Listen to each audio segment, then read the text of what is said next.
das mulheres que cometeram abortos.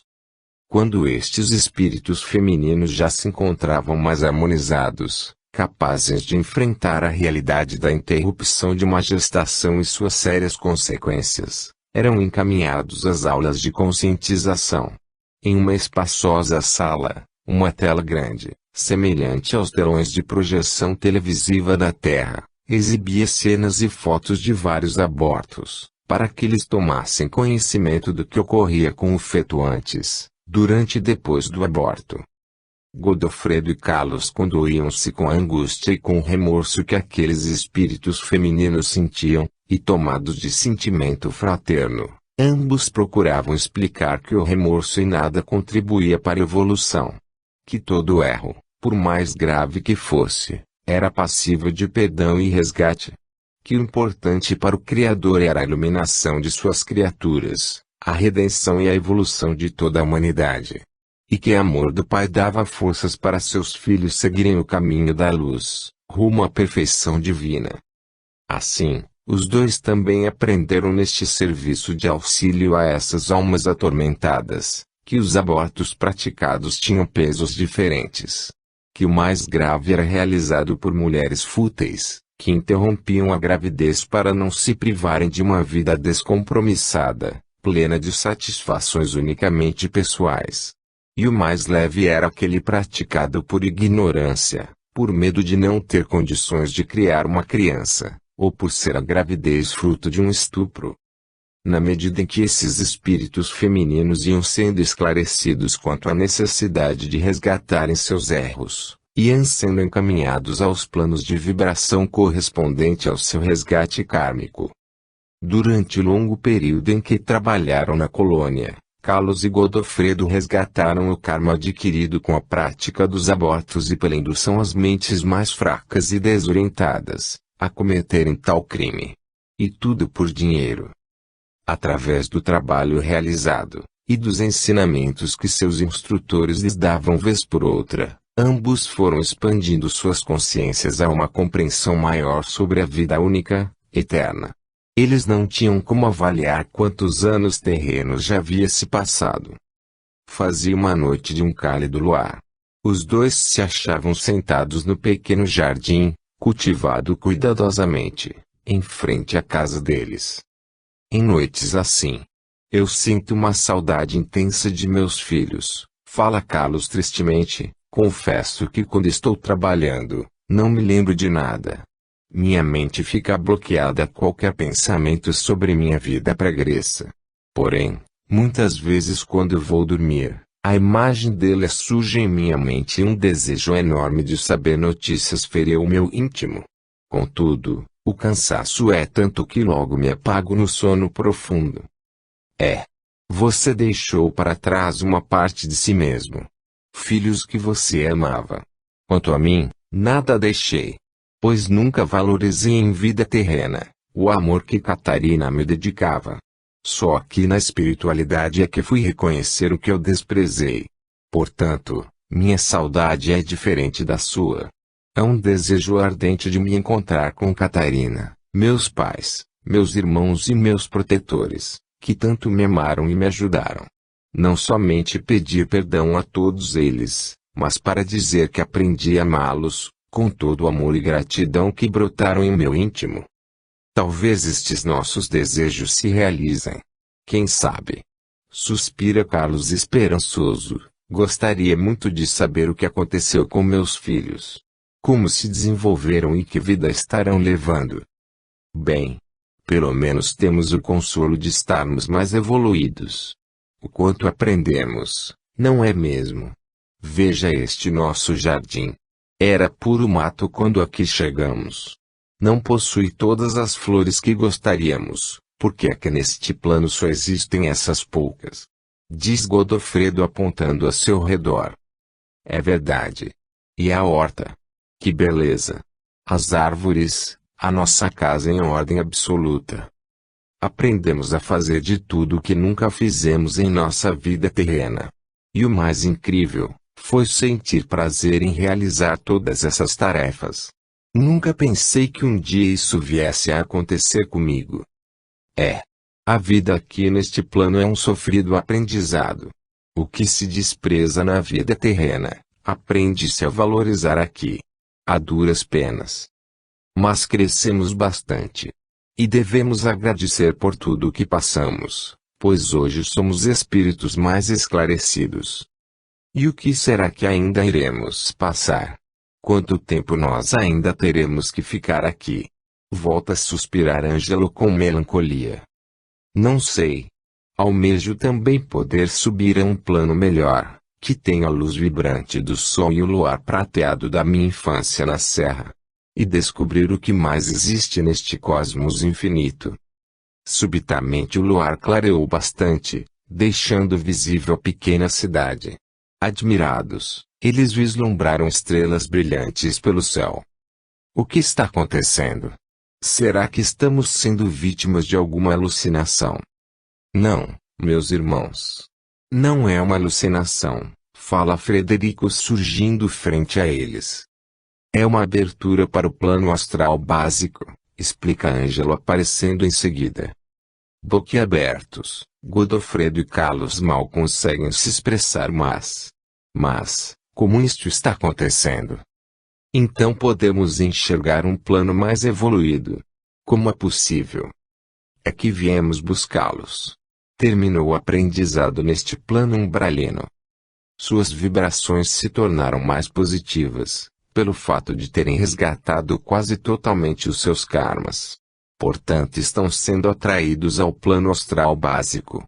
Estão saindo neste momento do umbral. Mas, pergunta Carlos espantado, e as nossas coisas pessoais? Nada se leva de um plano ao outro, irmão. Igual ao que acontece após o desencarne, no plano material, na Terra.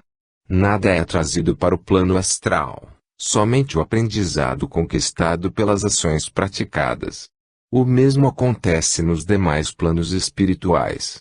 Tudo que vocês aqui usaram, fizeram ou adquiriram foi um empréstimo para a vivência que estavam levando. Não se deram conta, irmãos, esclarece Frederico, que a água jorrava pelas torneiras, que o fogo surgia quando dele vocês precisavam. As coisas que trocavam e usavam e que não eram provenientes de nenhuma fábrica existente na cidade. Assim como tudo mais que vocês utilizavam, ferramentas, objetos, etc. Isso tudo existia do nada, por empréstimo. Realmente admirado, Godofredo se manifesta, incrível como nunca. Eu e o Carlos, trocamos ideias sobre isso. Era muito natural tudo existir. Mas, dirige-se Carlos ao seu instrutor, você nos disse que estamos sendo levados para o plano astral básico. O que existe neste plano? A possibilidade de terminarem completamente com o karma comum de vocês dois. Irão permanecer o tempo necessário para que ocorra essa extinção. O que fizemos ainda mais de errado? Surpreende-se Godofredo, não consigo me lembrar. Pensei que tivéssemos extinguido o karma que adquirimos juntos. Não consegue se lembrar, porque você, Godofredo, desencarnou e assim nada viu do que aconteceu. Quanto a você, Carlos, ao cometer aquele ato deslocado, interrompendo a vida de seu sócio, atrapalhou a vida de todos os funcionários que trabalhavam na sua clínica. Está lembrado disso? Que eu me lembre. Só 2 enfermeiras foram acusadas de colaborarem comigo. O que não era verdade. Elas nunca participaram dos abortos, apenas cuidavam das pacientes após a minha intervenção. Elas desconfiavam do que se passava na clínica, mas não se importavam com isso. Mas os outros? O que aconteceu? Como a clínica foi fechada para averiguação do que acontecia por lá, todos os funcionários ficaram desempregados e, além disso, passaram por interrogatórios desagradáveis, em virtude de serem suspeitos de colaboração com a prática do aborto. Depois que você foi preso, não tomou conhecimento do que aconteceu com eles. Quanto às 2 enfermeiras, elas foram condenadas a 3 anos de detenção e a perda de suas credenciais. A justiça não acreditou que elas não tivessem participado do que ali ocorria, pois o atendimento pós-cirúrgico estava a cargo de ambas. Oh meu Deus! Então a Cremilda e a Lourdes foram presas por minha causa. Coitadas! Eu não fiquei sabendo disso. E após saírem da prisão, elas tiveram a vida profissional completamente destruída. Godofredo, ao ouvir isso, fica perturbado, mas arrependido ainda. Eu agora entendo que errei muito colaborando com a montagem da clínica, financiando todas as despesas e enviando pacientes para lá, com a intenção de ganhar dinheiro.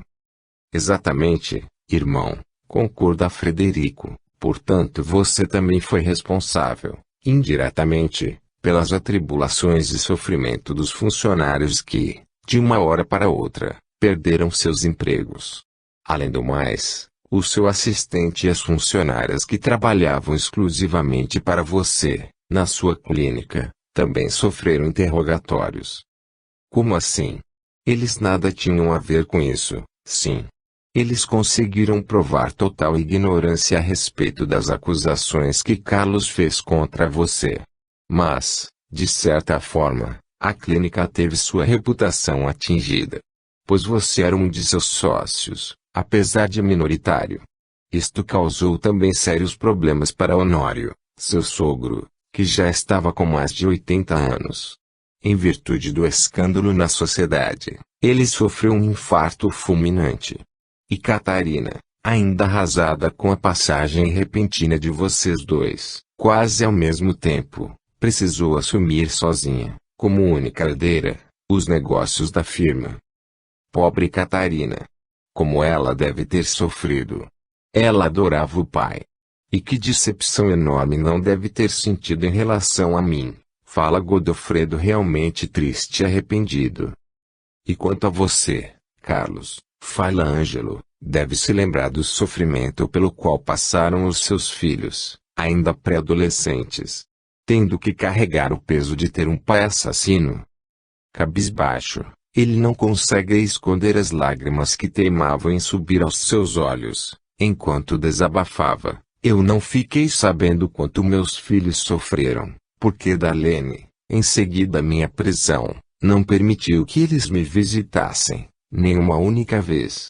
Nos primeiros meses eu me revoltei quanto a isso, mas depois imaginei o quão doloroso deveria estar sendo para eles as consequências de meus atos insanos. Os comentários maldosos no colégio e na vizinhança. Então eu mesmo não quis que eles fossem me visitar. Nunca mais os vi e carreguei comigo, até os meus últimos dias, a dor de nunca mais ter tido notícias deles. As consequências dos erros são sempre muito dolorosas, comenta Frederico penalizado. Perceberam agora quantas pessoas vocês prejudicaram? Godofredo e Carlos se entreolham perplexos. Nunca imaginei que os meus atos negativos interferissem tanto na vida de outros espíritos ao meu redor. Falo primeiro, seguido do amigo. Nem eu. Nunca desejei magoar a meus filhos, nem prejudicar os outros. Sempre agi pensando que as responsabilidades de meus atos fossem somente minhas. Que recaíssem apenas em mim. Então, agora que vocês se conscientizaram da responsabilidade que todos nós temos, perante a vida única, estão aptos a iniciarem um novo serviço de auxílio aos irmãos necessitados. Fala Ângelo. Semelhante ao que fizemos aqui. Mais ou menos. Todo serviço de auxílio é semelhante, difere apenas pela vibração kármica dos espíritos envolvidos no aprendizado, responde Frederico, mas, não se preocupem, vocês serão orientados tão logo estejam ambientados no novo lar. Mal o instrutor acabara de falar, uma luz violácea os envolveu e eles se sentiram transportados a outro plano, olhando do alto para a cidade que se estendia por entre morros cobertos de vegetação. O luar claro iluminava casas e prédios de 2 a 3 andares, construídos nas margens de um caudaloso rio, que atravessava a cidade. Sinuosas ruas, subindo nas encostas dos morros, eram ladeadas de residências de um único piso. Os demais detalhes, somente no dia seguinte à luz de um sol brilhante, eles poderiam apreciar. Os instrutores os levaram para uma pensão. Uma casa de 2 andares, de aparência aconchegante, com 10 quartos individuais. Surpresos, Godofredo e Carlos constataram que podiam se movimentar com a energia do pensamento e, mais admirados ainda, verificaram que não sentiam fome nem cansaço, nem vontade de dormir. Observem os seus corpos, explica Ângelo, vejam como estão mais leves, mais sutis. Emocionados, viram suas roupas grotescas serem substituídas por calças compridas e jalecos, em tons claros de verde. E a aparência de seus corpos, também se transformou. As mãos calejadas pelo trabalho manual, estavam agora como eram na terra, mãos de médicos. E suas feições transmitiam uma paz interior. O dia amanhecia e os instrutores os levaram para a refeição matinal. Eram apenas pílulas energéticas. Não necessitavam mais de alimentos sólidos. Foram apresentados aos demais pensionistas e, em seguida, foram levados a conhecer a cidade. Todas as casas tinham jardins e as ruas eram arborizadas. Uma cidade bonita, de tamanho médio, com uma população de uns 300.000 habitantes, porém com um ritmo de vida bem pacato. Não se viam animais pelas ruas. Os espíritos, em seus corpos astrais, moviam-se pela força do pensamento, não precisando de transporte. Terminado o longo passeio de reconhecimento, eles foram levados no alto de um morro afastado da cidade. Em meio às árvores, encontrava-se um grande hospital, de fachada quadrilátera, com pórticos simples e independentes, voltados para os 4 pontos cardeais. Suas altas paredes brancas não possuíam amplas janelas. Apenas belos vitrais coloridos. O telhado azul, em forma de pirâmide, mostrava em seu vértice a ponta de um grande cristal branco, transparente, voltado para o céu. A majestosa porta de entrada, da ala este, ladeada pelos vitrais trabalhados em tons pastéis de azul, abriu-se com a chegada dos visitantes, dando passagem a um saguão. Em seu interior, 3 portas fechadas, na parede frontal, deixavam antever a existência de salas. Nenhum ornamento existia, apenas uma grande cruz de cristal facetado, localizada na parede, por sobre a porta do meio, refulgindo em luzes de cores variadas. Cadeiras de espaldar alto estavam colocadas nas paredes laterais, formando 2 semicírculos. A luz do sol atravessando os vitrais, iluminava o ambiente em volta em uma energia de harmonia e paz. Tal simplicidade era de uma beleza indescritível. Os instrutores convidaram seus encantados pupilos a se sentarem. É aqui que vocês vão trabalhar, começa explicando Frederico. Vão retomar a profissão que exerciam na vivência terrena. Serão médicos na Terra. A surpresa que ambos sentem é enorme, deixando-os confusos. Na Terra. Como assim, vamos reencarnar? Não, sorri Ângelo. Vocês vão exercer a medicina geral e cirúrgica, incorporados em médiuns que têm como missão kármica mostrar aos médicos da Terra a importância da medicina espiritual. Ambas estão interligadas, pois o corpo carnal não pode ter suas doenças sanadas, se não houver a cura do corpo astral. As doenças físicas, nada mais são do que reflexos das doenças radicadas no corpo astral em consequência de erros cometidos pelo espírito. Entretanto, os seres humanos, em sua grande maioria, ainda não se aperceberam disso. E esta é a missão conjunta entre médicos desencarnados e médiuns encarnados. Mostrar à ciência médica terrena a interligação existente entre ambas as medicinas. Mas isso é incrível, entusiasma-se Godofredo, ao mesmo tempo em que se envergonha, ao se lembrar da atitude agressiva que tomava quanto aos fenômenos mediúnicos. Então, é um trabalho mediúnico com cirurgias indolores, que eu tomei conhecimento na vida terrena, mas do qual não quis participar e nem acreditei. Considerava aqueles médiuns charlatães, abominando seu trabalho e ridicularizando a quem acreditasse neles, Exatamente, irmão, concorda Frederico, explicando aos dois. Agora será a vez de vocês exercerem a medicina espiritual. É um serviço que demanda sacrifício e grande dispêndio de energia. Por isso serão alimentados com as pílulas energéticas que tomaram há pouco tempo atrás, na pensão. O sacerdócio da medicina que vocês deixaram de exercer em suas vidas passadas, desvirtuando por ambicionarem lucros exorbitantes, será agora resgatado neste trabalho conjunto com médiuns encarnados. Esclarece Ângelo. Então aqui nesta cidade todos realizam esse tipo de serviço? Questiona Carlos vivamente impressionado. Nem todos. Mas grande parte da população é formada por espíritos de médicos, que como vocês, não cumpriram suas missões como deveriam, em suas vidas pregressas. Esta montanha, onde está localizado este hospital, é exclusiva da colônia médica aqui estruturada. Nenhum espírito que não seja participante deste trabalho, pode aqui permanecer. A não ser os espíritos em tratamento. Expõe Frederico. Mas como se processa tal tratamento?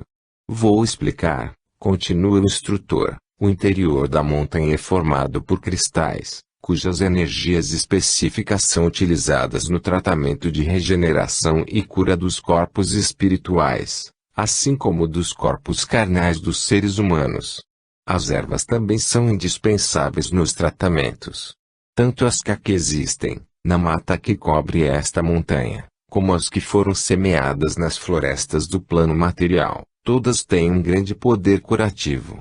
Infelizmente este é pouco conhecido pela maior parte da humanidade, que inconsequentemente, pela ignorância da realidade da vida eterna, extingue tais ervas em queimadas criminosas. E quem cuida aqui neste plano, dessas ervas e da semeadura das mesmas na terra? Questiona Godofredo com grande interesse despertado. Na terra são os espíritos da natureza, que têm a seu cargo, a flora, os minerais e a fauna. Aqui, no plano astral, são os espíritos da falange dos caboclos. Espíritos dos índios que tiveram sua experiência de vida terrena em meio à natureza pura da mata. Adquiriam assim, profundo conhecimento dos efeitos curativos das ervas, para o equilíbrio da saúde humana. Complementa Ângelo. E eles vivem na cidade. Alguns sim. Estão se preparando para o reencarne em outras experiências de vida. Outros vivem na mata que existe na cadeia de montanhas além da cidade. Cumprem um estágio evolutivo ainda dedicado à natureza. Eles vêm aqui somente para trabalhar na manipulação das ervas destinadas ao tratamento das doenças nos corpos astrais dos encarnados. Eles contam também com o auxílio de espíritos que habitam um plano astral mais evoluído. Estes colaboradores passaram sua existência terrena, tentando proteger a natureza dos agressores do meio ambiente, a custo muitas vezes da própria vida física. Por opção própria, trabalham aqui com o desejo de dar continuidade ao trabalho que exerciam na Terra, estudando o poder das ervas curativas. E as cirurgias espirituais que médiuns realizam na Terra, como são feitas? Questiona Carlos, bastante impressionado. A maior parte das cirurgias é realizada no plano espiritual, sem que o paciente encarnado tome conhecimento do que está acontecendo com ele. Entretanto, para que os cientistas e médicos humanos se conscientizem da necessidade de estudar a relação existente entre matéria e espírito, muitas são feitas através dos médiuns com bisturi, ou outros objetos cortantes, sem nenhuma asepsia, em qualquer lugar. E a dor do corte e o derramamento de sangue são eliminados pela energia da luz. Assim como o raio laser. Interrompe Godofredo. Podemos dizer que sim. Porém uma potência infinitamente maior do que a utilizada pela ciência humana, e não visível aos olhos dos encarnados. Essa energia de luz não é transmitida por nenhum aparelho, mas sim pelo médium condutor ao impor suas mãos sobre a área afetada, realizando a cicatrização. E quanto à falta de asepsia? Por que não ocorrem efeitos colaterais infecciosos? Admira-se Carlos. Porque a higienização do local, das roupas e dos apetrechos usados, é feita pela espiritualidade que dá assistência a esses trabalhos. Vocês verão como tudo acontece no momento em que participarem deles. Conclui Frederico. Mas estamos nos esquecendo de falar sobre um tratamento muito importante também, acrescenta Ângelo, é o que se realiza através da energia das cores. Na Terra, ele já é executado em um estágio primário. Chama-se cromoterapia. Aqui, ele tem aplicações muito mais eficazes. A luz, em seus vários matizes, é projetada no corpo astral dos pacientes encanados, nos locais afetados pela doença, com intensidade e a coloração necessárias a cada um. Os instrutores dão por terminada a conversa, convidando a ambos para conhecer as salas onde iriam trabalhar. Iniciaram entrando pela porta da esquerda. Era uma ampla sala de estudo, equipada com um grande telão semelhante aos utilizados na Terra, porém sem projetor. Esta sala poderia ser comparada às que existem nos congressos médicos terrenos. Aqui se debate o progresso médico e científico da humanidade e se aprende o vasto conhecimento médico espiritual. Esclarece Frederico, é o início do aprendizado de vocês. Muito terão que estudar, antes de começarem com o atendimento aos irmãos encanados. Pois precisam primeiro se atualizar com o progresso científico da medicina humana, uma vez que estão afastados da Terra, por muitos anos. Logo após, irão aprender os conhecimentos espirituais, muito mais evoluídos que os da humanidade. Nunca pensei que eu tivesse que voltar a estudar, comenta Godofredo admirado. Nem eu. Por essa eu não esperava, irmão Ângelo. Bem, este começa a explicar, na espiritualidade, o aprendizado é mais intenso do que na Terra. E semelhante ao que ocorre na vida terrena, quanto mais o ser humano aprende, mais ele constata que nunca é suficiente o aprendizado. É um grave erro dos ensinamentos religiosos, darem a impressão que na vida espiritual, aprende-se a desenvolver apenas as virtudes morais. Ledo engano, pois os conhecimentos científicos fazem parte da evolução do espírito. Alguns cientistas na Terra já admitem isto, como também creio na presença do Criador em todos os segmentos da vida. São espíritos mais evoluídos. Porém ainda é minoria, infelizmente, e tais ensinamentos ocorrem somente na área da ciência, em absoluto, responde Frederico, em todas as áreas existentes. Por exemplo, na área da tecnologia eletrônica, tudo que está se usando no momento no plano material, foi criado e testado aqui na espiritualidade, por espíritos que desenvolveram sua inteligência neste sentido, antes de reencarnarem. Os irmãos cósmicos, espíritos que habitam planetas mais evoluídos, os chamados extraterrestres, vêm ao plano astral com a missão de transmitir seus conhecimentos aos espíritos astralinos que estão se preparando para reencarnar na Terra. E estes se comprometem, como tarefa evolutiva, transmitir o que aprenderam para a evolução da humanidade. Então, pelo tempo que aqui estamos, desconhecemos também a evolução nas demais áreas, além da medicina, é isso? Sim. Mas vocês terão oportunidade de conhecer o que lá existe atualmente. Pois, ao incorporarem nos médiuns, vocês estarão gravitando no plano material e assim, naturalmente, irão tomar conhecimento da atualidade terrena. Mas, se desejarem frequentar aulas de outras áreas, ministradas nas demais colônias deste plano, vocês poderão ocupar o tempo destinado ao lazer. Teremos tempo de lazer. Entusiasma-se Carlos. Sim. Vocês serão orientados quanto a isso. O lazer é importante para a convivência com a comunidade da qual fazem parte agora. Mas, e as outras salas? O que acontece nelas? Podemos conhecê-las. Não agora. No momento adequado. É hora de retornarem à pensão. Já está anoitecendo. Eles já iam se retirar, quando Godofredo pede uma última explicação. Irmão Frederico.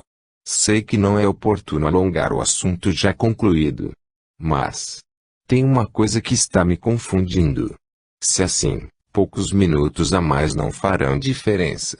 O que é? Se todo o progresso tecnológico na Terra é iniciado na espiritualidade, como é permitido fazer em bombas tão mortíferas como a bomba atômica, você tocou num assunto importante. A inteligência não é privilégio dos espíritos voltados para o bem. As entidades trevosas que habitam o plano mais baixo do umbral, conhecidas como magos das trevas, também são muito inteligentes. E eles anseiam pelo poder absoluto sobre a energia do bem e sobre toda a humanidade. Assim, aproveitando as descobertas científicas que deveriam ser usadas apenas para o progresso benéfico da vida no planeta Terra, eles desenvolvem armas mortíferas de grande potência, influenciando guerras e destruição. Escravizam espíritos desencarnados, altamente criminosos, que pela sua vibração negativa, são atraídos a este plano tão denso, transformando-os em perigosos obsessores. Estes, obedecendo a ordens maléficas, passam a influenciar mentes de espíritos encarnados atrasados espiritualmente, voltados para a negatividade. Mas, se eu fui um espírito criminoso e pude sair do plano inferior onde estava, eles também não podem sair. Sim. A evolução é para todos, conforme você já aprendeu. Um espírito trevoso alcançará a iluminação, mesmo que para tanto leve anos, séculos ou milênios. Não importa qual o tempo necessário para sua evolução.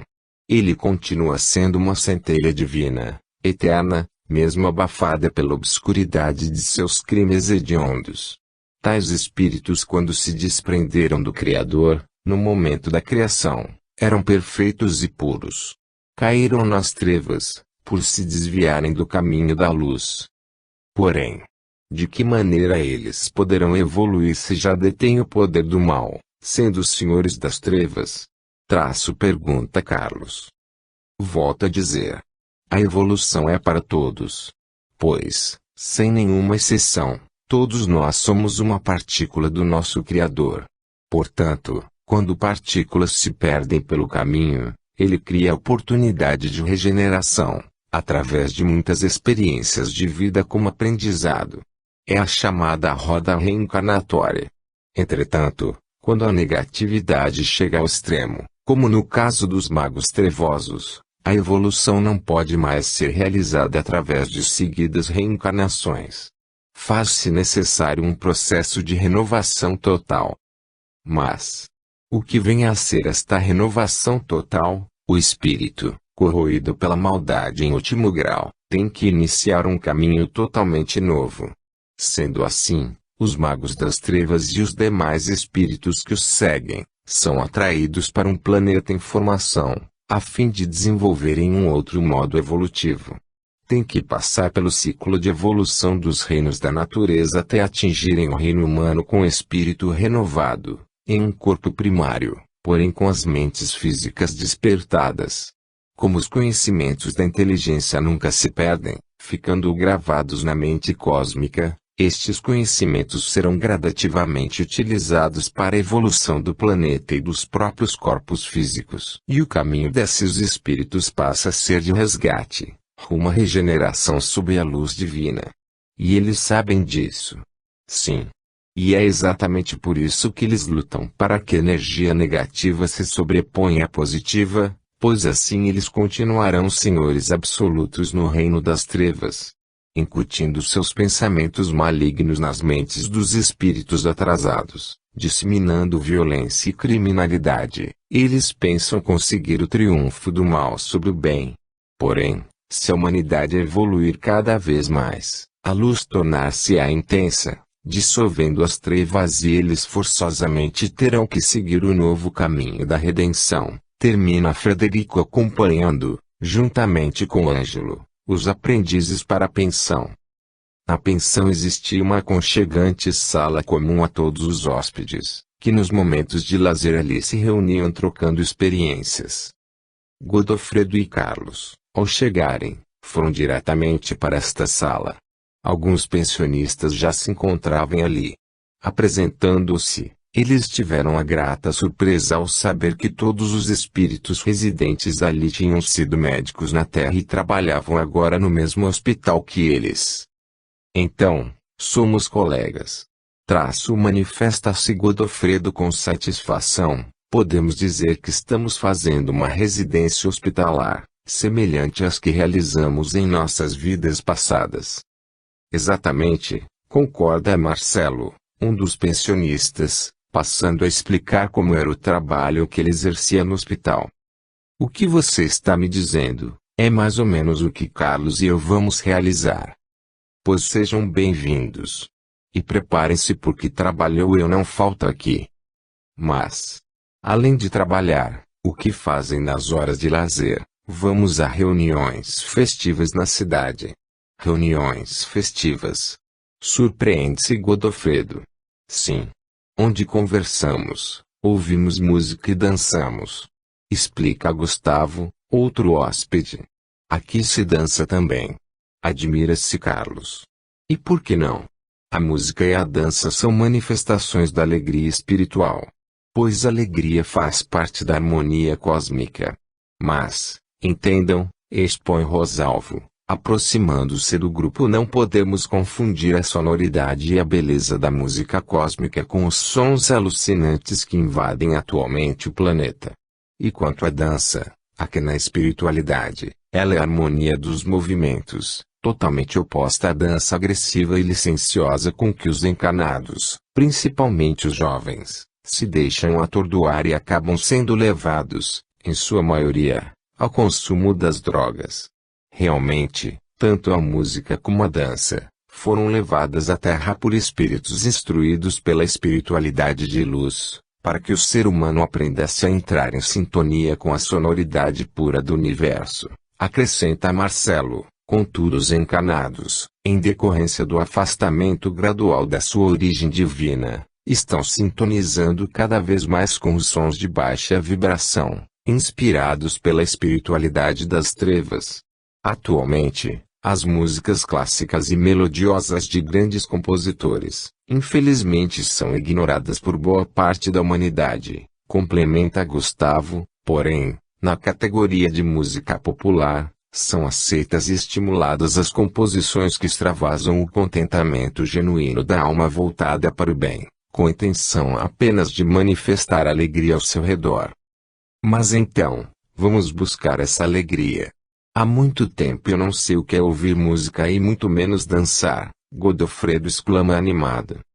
Quando poderemos ir a uma dessas reuniões? Apressa-se Carlos. Hoje mesmo, no caso de um casal amigo.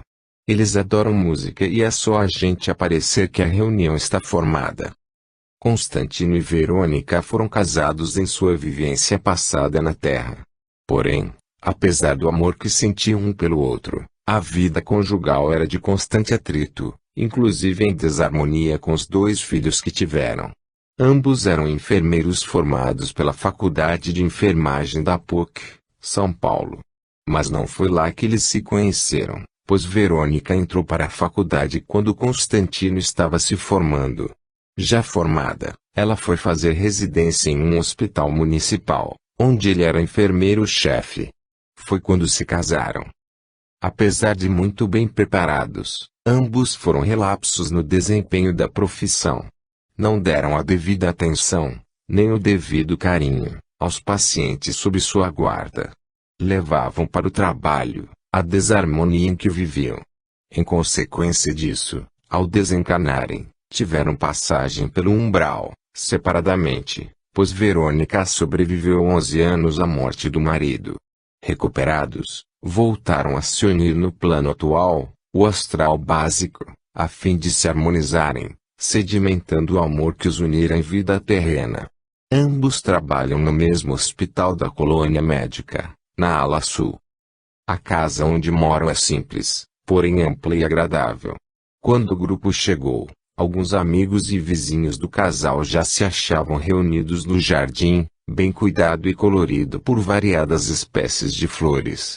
Sob o gramado, alguns bancos formando um largo círculo, acomodavam os apreciadores da música. A noite enluarada com temperatura amena, convidava a uma seresta. Constantino não se faz de rogado e, pegando do seu violão, começa a tocar músicas melodiosas dos anos de 1950 a 1980, época em que vivera sua juventude na Terra. Os que conheciam as músicas com suas letras, o acompanhavam cantando. Passado algum tempo, Verônica convida os amigos para dançar. Na espaçosa sala, os poucos móveis foram arrastados contra as paredes, dando espaço a uma improvisada pista de dança. Um pequeno aparelho de som, porém potente, espalhava pelo ambiente o som alegre e melodioso de algumas canções. Carlos é um dos primeiros a formar um par, dançando com uma jovem de uns 30 e poucos anos. Na cadência da música os dançarinos vão girando pela sala. Entretanto, Godofredo e mais 2 companheiros permanecem no jardim conversando, trocando experiências. Porém, repentinamente, uma estranha sensação de inquietude o envolve. Um misto de saudade e ansiedade, que ele não consegue discernir. Ele procura não demonstrar o que está sentindo. Mas quando os companheiros resolvem entrar para apreciar a dança, Godofredo não os acompanha, com a desculpa de aproveitar a visão da lua, que há muito tempo esteve longe de seu alcance. Apreciando a noite, ele inicia um balanço de sua vida, desde a encarnação passada, até o momento presente. A recordação do sofrimento umbralino, resgatando parte de seus erros, traz uma profunda satisfação pelo progresso conquistado. Entretanto, sua mente é invadida por inquietantes pensamentos. Como será que eu irei reagir quando voltar ao plano material, incorporado em um médium? E como será voltar a atuar como médico? E em circunstâncias que eu ainda desconheço? Eu não posso falhar. Eu não posso e nem quero me deixar levar pela vaidade de estar realizando um importante trabalho. Eu sou apenas um instrumento. Eu quero evoluir, eu quero servir. Oh meu Deus! Estou com medo de errar novamente. Sentindo a inquietude aumentando, ele resolve sair para a rua. Andando talvez eu termine com essa angústia que está me abafando. Passando pelas casas iluminadas, ouvindo vozes em harmonia, ele vai se afastando, sem sentir, em direção a uma rua deserta. O luar agora mais intenso, pela falta de luminosidade das moradias, clareia o terreno baldio que se estende à sua frente. Godofredo então percebe que se distanciara bastante da casa de seus anfitriões. Resolve voltar. Mas para seu espanto, uma mulher jovem surge ante seus olhos admirados, aproximando-se calmamente. De onde você veio? Ele pergunta admirado pela aura clara que a envolve. Não importa de onde estou vindo, ela responde sorrindo, vim para me encontrar com um irmão que está em resgate neste plano. Irmão na vida terrena? Não. Irmão espiritual que estou orientando de longe. Ah! Entendi. Você é a instrutora dele, nem tanto. Apenas observo o seu progresso, ligado aos seus pensamentos. Contudo, hoje eu tive permissão para visitá-lo. Assim, estou à procura dele. Sabe onde ele se encontra? Não preciso saber. Seus pensamentos me atraem até ele. Bem.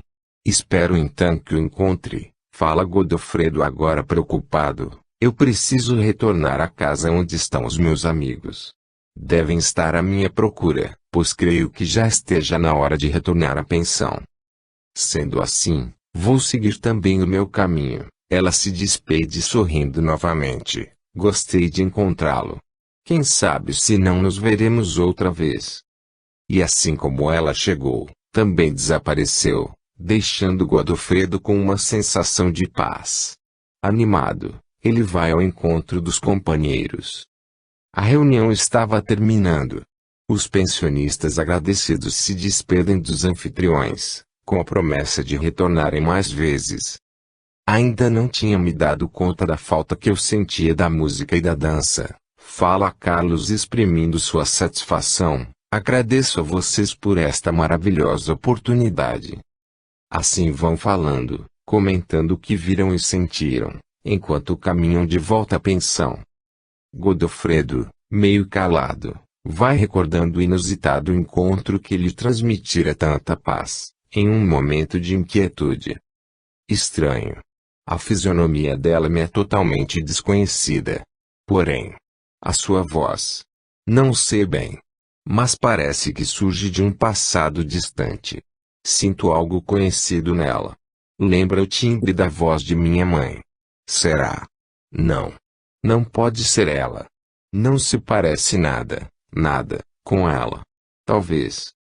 Suas reflexões são abruptamente interrompidas pela voz de Marcelo, trazendo-o de volta à agradável conversa que entabulavam. O dia começava a clarear quando chegaram. Frederico e Angelo já os esperavam na sala comunitária. Uma nova experiência aguardava os novatos no trabalho médico da colônia. Eles pensaram que outros espíritos iriam participar da aula, assim admiraram-se por estarem a sós na sala com seus instrutores. Os demais alunos chegarão bem mais tarde. Porque eles estão em um estágio mais adiantado que vocês, explica Ângelo. Vocês verão agora, na sequência em que ocorreram, os progressos da medicina desde o desencarne de Godofredo, expõe Frederico, porque você, Carlos, apesar de ter sobrevivido vários anos ao seu amigo, pelo fato de ter ficado na prisão, não pôde acompanhar o desenvolvimento científico. Portanto, ambos vão iniciar do ponto onde estacionaram. Em seguida, a tela começou a mostrar, em seus mínimos detalhes, tudo o que fora descoberto e aplicado na medicina terrena na década de 70, deixando a ambos muito impressionados quanto ao que aprendiam. Quando ultrapassou a década de 90, os instrutores interromperam a demonstração para um intervalo. Vamos deixar vocês dois à vontade para meditarem sobre tudo o que viram. Mais tarde retomaremos o aprendizado junto com os demais irmãos médicos. Os dois companheiros saíram a passear, trocando suas impressões. Que erros absurdos cometemos! O quanto nós perdemos! Se tivéssemos seguido o caminho certo, teríamos acompanhado todo aquele avanço científico, é verdade, concorda Carlos, e o quanto nós deixamos de ajudar aqueles que tanto necessitavam de tratamento médico. Com aquele progresso, a nossa ajuda seria incalculável. Ainda avaliavam a oportunidade perdida, quando os instrutores retornaram. Juntos, seguiram direto para a sala de estudos. Além dos 3 amigos que os levaram na reunião festiva, um grupo de pensionistas ainda desconhecidos, já se encontrava na sala. Os estudos continuaram, por vários dias astralinos, sobre os acontecimentos ocorridos até a primeira década do século XXI, na Terra. O vertiginoso progresso científico a favorecer a vida humana na área da saúde, e a tecnologia avançada facilitando o cotidiano do ser humano, em todos os setores, e principalmente o advento da informática, ligando o mundo sem fronteiras, deixou os aprendizes maravilhados. Mas ao mesmo tempo, ficaram assustados com a expansão demográfica mundial, notadamente nas grandes metrópoles. Os imensos prédios, pontes, túneis e viadutos a sobrepor-se uns aos outros, e o incontável número de veículos transitando por suas movimentadas ruas, em meio a um tráfego intenso, demonstravam a vida agitada que o ser humano estava levando. Uma vida materializada, consumista, distanciando-se gradativamente, sem perceber, de sua origem espiritual. Entretanto, aterrorizante foi constatar a agressão do ser humano contra a natureza e a própria vida, contrapondo-se a todo esse progresso. A violência urbana em crescimento de difícil controle. Os países ricos em absurda indiferença aos países pobres, onde a fome ceifava vidas em grande número. Gastos astronômicos com armamentos de grande poder exterminador, favorecendo intermináveis guerras, ao invés de investir na evolução da humanidade. A corrupção graçando em todas as áreas de atuação, dominando os seres humanos, tornando-os indiferentes aos efeitos negativos à vida de seus semelhantes. Apesar dos alertas dos cientistas e dos defensores da preservação do meio ambiente, A humanidade estava em contínua e progressiva depredação, pelo desejo do enriquecimento monetário a qualquer custo, poluindo o ar e as águas, exterminando espécies aquáticas, desmatando em escala desenfreada, principalmente a floresta amazônica, aniquilando flora e fauna. A natureza atingida em seu equilíbrio começava a reagir com sérios cataclismos. Tornados, ciclones, terremotos em escalas perigosas causando devastação. Secas a crestarem o solo, violentos temporais e tempestades tropicais a transbordarem caudalosos rios, inundando cidades ribeirinhas, causando destruição e morte. Distúrbios sísmicos provocando enormes tsunamis de alto poder destrutivo ao chegar à região costeira, eliminando centenas de vidas em uma só vez. Contudo, parte da humanidade procurava conter tal desatino, através do incentivo cultural e espiritual. Cientistas, profissionais das diversas áreas culturais, ou mesmo simples cidadãos sem maiores qualificações, porém, todos com o mesmo ideal voltado para a preservação da vida humana no planeta, ajudavam na formação de grupos voluntários em prol da proteção do meio ambiente. Os aprendizes terminaram esta etapa de estudos, conscientizados da premência da evolução espiritual dos seres tanto encarnados quanto desencarnados.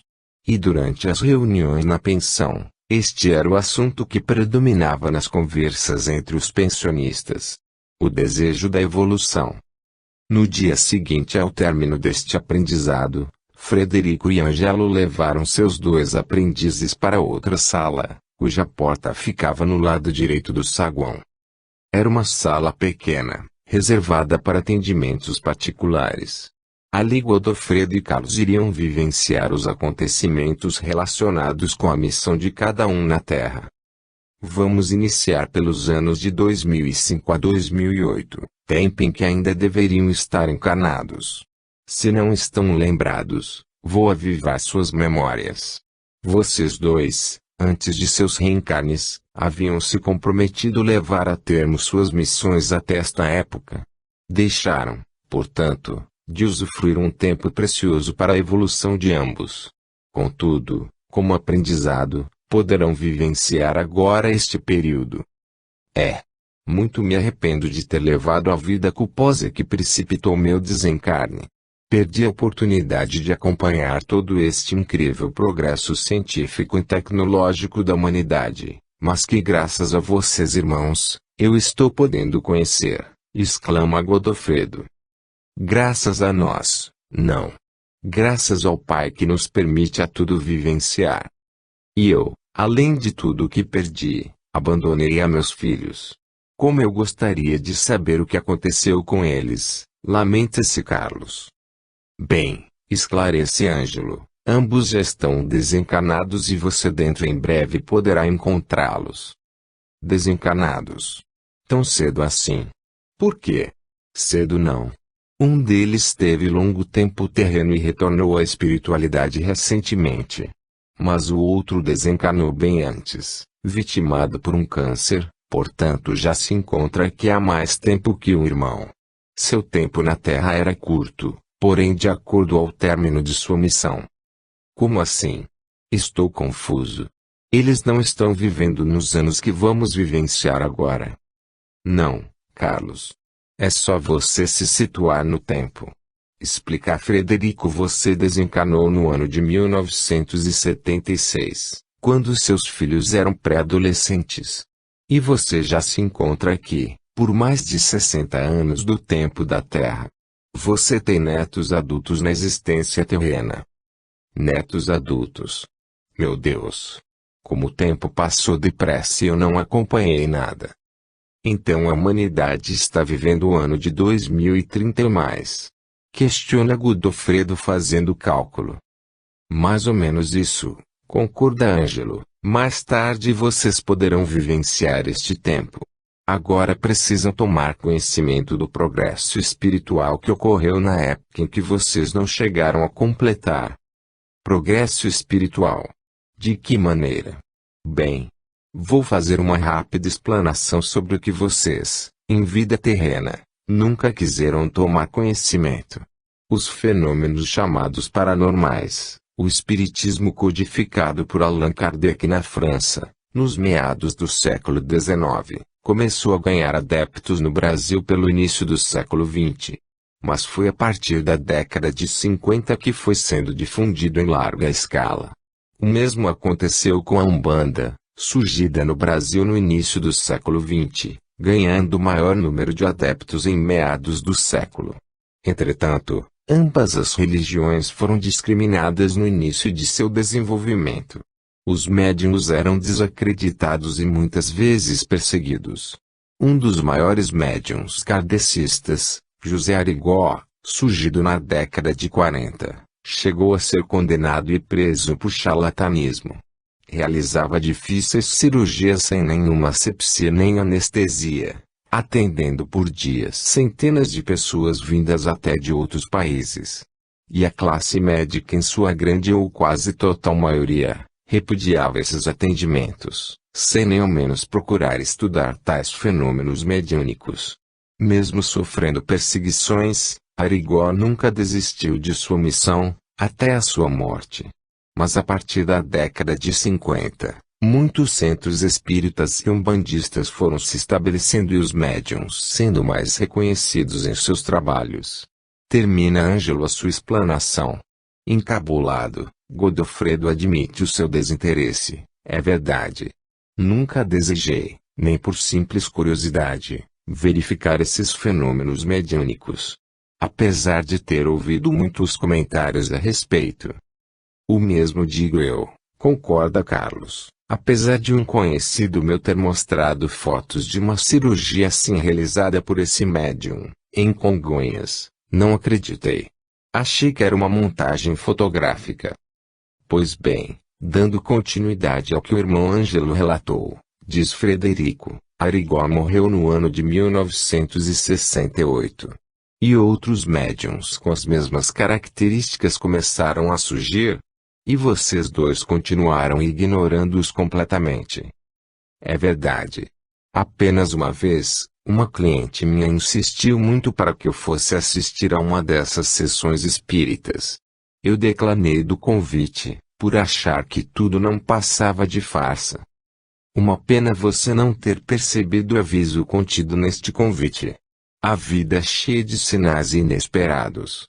Porém a mente aberta para o novo, percebe cada um deles, e antes que Godofredo interrompesse mais, o instrutor continuou expondo os acontecimentos passados. Com o tempo as perseguições foram diminuindo e estes médiuns, já com gradual aceitação por parte das autoridades, podiam realizar seus trabalhos em relativa paz. Entretanto, estes não poderiam nunca ter contribuição financeira. O que se recebe gratuitamente deve ser repassado da mesma maneira. Os médiuns são apenas aparelhos de transmissão de energia cósmica. Era a orientação dada pela espiritualidade de luz. Mas, interrompe Carlos, a mediunidade não é um dom especial, exclusivo a algumas pessoas mais dotadas. Não. Nem especial e muito menos exclusivo. É um sexto sentido que vem sendo desenvolvido no ser humano. Todos têm em si esta faculdade, porém ainda adormecida em sua maioria. E os médiuns naquela época, que já possuíam esta sensibilidade mediúnica desperta, eram espíritos que encarnavam com a missão de provar aos seres humanos a existência da vida após a morte física. Mas a que época, irmão, você está se referindo? Pergunta Godofredo. Desde os anos 60 até a primeira década de 2000, período que vocês ainda deveriam estar vivendo na Terra, se não tivessem interrompido seus caminhos. Ângelo e eu vamos levá-los agora para ver como procediam tais médiuns por aquela ocasião. Responde Frederico. Em seguida, como espectadores, Godofredo e Carlos assistem a alguns trabalhos, executados de diversas maneiras. Uns médiuns operavam apenas com as mãos, outros com facas, canivetes ou bisturis e um deles até com serra elétrica. Entretanto, quem realizava as operações, Eram os espíritos dos médicos desencarnados, incorporados nos espíritos dos encarnados. E estes sem nenhum conhecimento médico ou ligação com a profissão médica. É espantoso! Exclama Godofredo. Arrependo-me hoje por não ter ido ver de perto o que